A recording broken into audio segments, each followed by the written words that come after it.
अस्सलाम वालेकुम, this is audio foxtrot from defence outpost. तो दोबारा से आज दो काफ़ी ज़्यादा इंपॉर्टेंट खबरें आई हैं, उनसे रिलेटेड आज हम लोग बात करेंगे। पहली जो है वो यूनाइटेड स्टेट्स से रिलेटेड आ रही है कि डिफेंस और वेपन प्रोक्योरमेंट के सेक्टर में पाकिस्तान और यूनाइटेड स्टेट्स के दरमियान एक बहुत ही ज़्यादा इंपॉर्टेंट जो डेवलपमेंट है वो हो सकती है। इससे रिलेटेड कुछ अपडेट्स हैं, उनको इस वीडियो के अंदर डिस्कस करेंगे। और साथ ही साथ कल के दिन जो इंडिया के चीफ ऑफ डिफेंस स्टाफ की वीडियो मंजर आम पर आई, जिसमें उन्होंने इस चीज़ को क्लियरली एक्सेप्ट किया कि हमने अपने एयरक्राफ्ट जो है वो पाकिस्तान के अगेंस्ट लूज किए हैं, उस सब की रियलिटी क्या है, रैशनली इसके ऊपर बात करेंगे और साथ ही साथ आपको एक नया पर्सपेक्टिव देने की कोशिश करेंगे। तो वीडियो जो है वो काफी ज्यादा इंपॉर्टेंट है, इसे आपने एंड तक देखना है। लेकिन उससे पहले अगर चैनल को सब्सक्राइब नहीं किया हुआ तो please make sure to like this video and do subscribe to the channel. तो सबसे पहले अमेरिका से रिलेटेड न्यूज के ऊपर डिस्कशन करते हैं। तो अभी कुछ ही देर पहले अपडेट आई है कि पाकिस्तान की तरफ से मल्टीपल हाई लेवल डेलीगेशंस जो है, जिसमें दोनों सिविल और मिलिट्री डेलीगेशंस शामिल होंगे। पाकिस्तान आर्मी, नेवी और एयरफोर्स, इन तीनों ब्रांचेस के जो ऑफिशियल्स हैं वो यहाँ पर शामिल होंगे। और इस पर्टिकुलर न्यूज को इस टाइम के ऊपर यूनाइटेड स्टेट्स के प्रेसिडेंट डोनाल्ड ट्रंप ने खुद कंफर्म किया है और उन्होंने अपनी एक स्पीच के अंदर कहा था कि पाकिस्तान से हाई लेवल डेलीगेशन जो है वो अमेरिका आ रहा है, जिनके साथ ट्रंप एडमिनिस्ट्रेशन आने वाले फ्यूचर में बहुत ही ज्यादा इंपॉर्टेंट एग्रीमेंट साइन करेगी। और क्योंकि यहाँ पर इस डेलीगेशन के अंदर सिविल और मिलिट्री दोनों टाइप के ऑफिशियल्स जो हैं वो शामिल हैं, तो यहाँ पर जो एग्रीमेंट साइन होंगे वो इन दोनों सेक्टर्स के अंदर होंगे। मतलब सिविल शोबे के अंदर भी एग्रीमेंट साइन किए जाएंगे यूएस के साथ, और मिलिट्री डोमेन में या फिर डिफेंस सेक्टर के अंदर भी काफी ज्यादा इंपॉर्टेंट एग्रीमेंट्स को साइन किया जाएगा। इस चीज के काफी अच्छे चांसेस हैं। तो यहाँ पर जो डिफेंस सेक्टर से रिलेटेड इंपॉर्टेंट डेवलपमेंट्स है वो हमारा फोकस है, क्योंकि कहने को इस टाइम के ऊपर हमारा जो ज्यादातर मिलिट्री इक्विपमेंट है वो इस टाइम के ऊपर चाइना से आता है, और इस चीज में कोई डाउट नहीं है। लेकिन फिर भी कुछ ऐसा क्रिटिकल इक्विपमेंट है जो कि अभी भी हमें दूसरी कंट्री से प्रोक्योर करना पड़ता है, वेस्ट से प्रोक्योर करना पड़ता है, और मोस्ट इंपॉर्टेंटली अमेरिका से प्रोक्योर करना पड़ता है। बिकॉज हमारी तीनों ही सर्विस ब्रांचेस या फिर मिलिट्री ब्रांचेस इस टाइम के ऊपर अमेरिकन इक्विपमेंट को भी यूज करती हैं। पाकिस्तान एयरफोर्स की बात करें तो मोस्ट इंपॉर्टेंटली हम लोग F-16 एयरक्राफ्ट को अभी बड़े नंबर के अंदर ऑपरेट करते हैं। उसके बाद पाकिस्तान आर्मी की बात करें तो हेलीकॉप्टर्स की एक बहुत बड़ी तादाद है जो कि हमारी अमेरिकन ओरिजिन की है, और उनके स्पेयर पार्ट्स, उनकी सप्लाई चेन जो है वो अमेरिका के साथ लिंक्ड है। और इसी तरह नेवी का केस है, नेवी के अंदर भी कुछ ऐसा इक्विपमेंट है जो कि इस टाइम के ऊपर अमेरिकन ओरिजिन का है, और इसके भी जो एसोसिएटिंग इक्विपमेंट है उनको हमें अमेरिका से ही परचेज करना पड़ता है। खैर, उन चीजों को साइड पे रखकर जिस पर्टिकुलर एस्पेक्ट के अंदर ये पर्टिकुलर अपडेट जो है वो काफी ज्यादा इंपॉर्टेंट है कि पाकिस्तानी रिप्रेजेंटेटिव्स अमेरिका जा रहे हैं, वो दो के करीब शोबे हैं। एक तो हमारी जो अटैक हेलीकॉप्टर की फ्लीट है उसके लिए कहीं ना कहीं पॉजिटिव न्यूज जो है यहाँ से निकल सकती है, और दूसरा हमारी जो F-16 की फ्लीट है उसके लिए भी यहाँ से कुछ ना कुछ इंपॉर्टेंट अपडेट निकल के आ सकती है। बिकॉज ये दोनों ही ऐसे पॉइंट ऑफ कंसर्न है जिनसे रिलेटेड पाकिस्तान अमेरिका से बहुत पहले से नेगोशिएट कर रहा है। चाहे एडिशनल F-16 को अक्वायर करने की बात हो, ब्लॉक 70-72 एयरक्राफ्ट को अक्वायर करने की बात हो, या फिर AH-1Z वाइपर अटैक हेलीकॉप्टर्स की बात हो, पाकिस्तान पहले से इसके बारे में नेगोशिएट कर रहा है। और अब ये जो पर्टिकुलर विजिट होने जा रहा है इसके अंदर हो सकता है हमें इन्हीं चीजों से रिलेटेड पॉजिटिव डेवलपमेंट देखने को मिले। बिकॉज ट्रंप एडमिनिस्ट्रेशन कहीं ना कहीं पूरे तरीके से पाकिस्तान को फैसिलिटेट करना चाहती है, और इसी वजह से पिछले कुछ अरसे के अंदर उन्होंने पाकिस्तान को जिस तरह से भी अप्रोच करने की कोशिश की है, हमेशा से पॉजिटिव वे के अंदर ही पाकिस्तान के बारे में बात हुई है, जो कि ऑब्वियसली इस चीज को रिफ्लेक्ट करता है कि वो पाकिस्तान और यूनाइटेड स्टेट्स की जो हिस्ट्री है उसके बारे में बड़े अच्छे तरीके से जानते हैं, और वो इस चीज को वैल्यू करते हैं, जिसकी वजह से ये जो पर्टिकुलर डेवलपमेंट्स हैं मुमकिन हो पा रही हैं। अब दूसरी पर्टिकुलर न्यूज के बारे में बात करें तो कल, जैसे कि आप सबको पता है, मुझे कोई इतना डिटेल में बताने की जरूरत नहीं है, सबको ही पता है कि कल इंडिया के जो चीफ ऑफ डिफेंस स्टाफ हैं मेजर जनरल अनिल चौहान, उन्होंने ब्लूमबर्ग को एक काफी ज्यादा इंपॉर्टेंट इंटरव्यू दिया, जिसमें उन्होंने डायरेक्टली इस चीज को एक्सेप्ट कर लिया मल्टीपल जो अपने फाइटर एयरक्राफ्ट हैं उनको ऑपरेशन सिंदूर के तहत इस पर्टिकुलर ऑपरेशन के अंदर लूज किया है, जो कि एक बहुत बड़ा कन्फेशन है। इससे पहले इंडिया की जो पूरी मिलिट्री है वो इस टाइम के ऊपर इस सवाल को बिल्कुल इग्नोर कर रही थी, ताकि इनको एक फेस सेविंग मिल सके, इनको मुंह छुपाने की जगह मिल सके। और इसके ऊपर इन्होंने बहाना क्या लगाया कि ऑपरेशन सिंदूर जो है वो अभी भी चल रहा है, तो इस वजह से हम लोग डिटेल शेयर नहीं कर सकते। मींस कि आप खुद ही सोच के देखें कि ये एक कितना थर्ड क्लास एक्सक्यूज है कि एक ऑपरेशन जो आप लोगों ने स्टार्ट किया और उसके अंदर आप लोग मिजरेबली फेल हुए, उसके फैक्ट्स को छुपाने के लिए आप अपनी पब्लिक को ये एक लॉलीपॉप दे रहे हैं कि ये तो ऑपरेशन अभी भी चल रहा है, इसमें तो कोई बड़ी बात नहीं है। तो असल जो रियलिटी है इंडिया की ऑपरेशन सिंदूर के बारे में, उसको कल इनके CDS जनरल ने खोलने की कोशिश की, जिसके ऊपर पूरे मुल्क के अंदर, पूरे इंडिया के अंदर जनरल अनिल चौहान को इतना डिग्रेड किया गया, इतना उनका मजाक बनाया गया, सिंपली बिकॉज उन्होंने इस चीज को एक्सेप्ट कर लिया कि इंडिया ने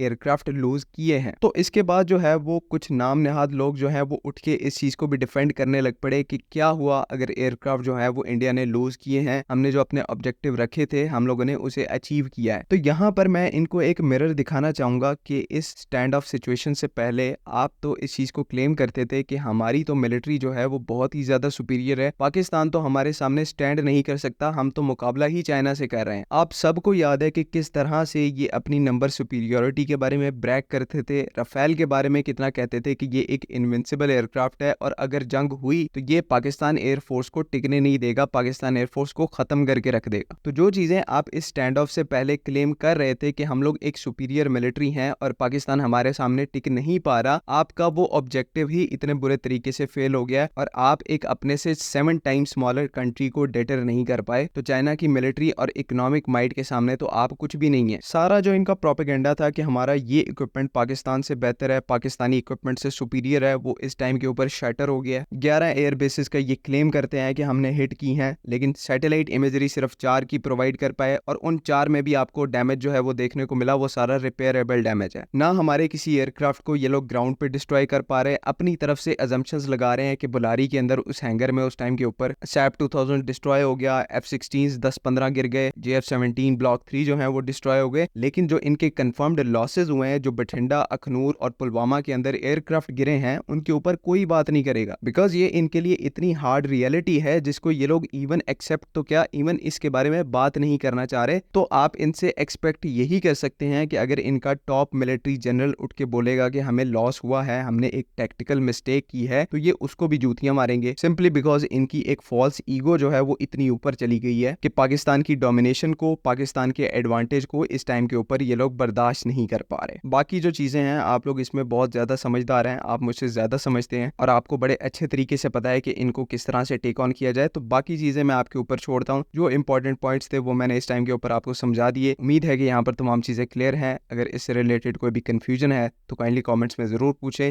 बाकी अगली वीडियो तक के लिए अल्लाह हाफिज। पाकिस्तान जिंदाबाद।